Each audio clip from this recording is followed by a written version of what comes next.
ఆ పని అంతయు చూచినప్పుడు యెహోవా ఆజ్ఞాపించినట్లు వారి దానిని చేసి ఉండిరి. అంటే పని అంతా దేవునికి మహిమగా చేయాలి. సక్రమైన పని నిన్ను అత్యంత ఘనమైన కీర్తిని, ఘనమైన విధానాలను ఇస్తుంది. నీ పని ఏదైనా సరే క్రీస్తు పనిగా చేయి. తన సొంత విషయాన్ని సొంత విధానంలో చేసేవారెవరు క్రీస్తును సేవించరు. క్రీస్తును అనుసరించేవాడు ఈ లోకంలో ఆయన ఎక్కడుంటాడో అక్కడ ఉంటారు. ఎందుకంటే ఆయన వారి కాపరి. వారెక్కడికి వెళ్ళాలో అక్కడికి ఆయనే నడిపిస్తాడు. ఇలా చేయడంలో పరీక్షలు వస్తాయి, ప్రమాదాలు వస్తాయి, అపాయాలు వస్తాయి, బాధలు వస్తాయి.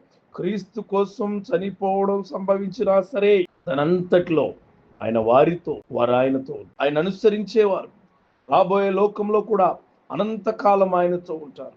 వారి గురించి ఆయన చేసిన ప్రార్థన ఇదే. దేవుని మహిమను చూడాలి, దేవుని క్రియలను చూడాలి, దేవుడు ఆలోచనలు చూడాలి, దేవుడికున్న ప్రతి ధన్యతను చూడాలనుకునేవారు ఖచ్చితమైన మనస్తత్వంతో, ఖచ్చితమైన క్రియలతో ఆయన చేసిన పనిని ప్రతిదాన్ని ఏది విడవకుండా చేస్తారు. పని అంతా దేవునికి మహిమగా చేయాలి.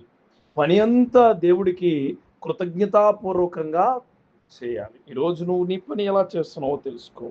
ఎలా చేస్తున్నావో చూసుకో.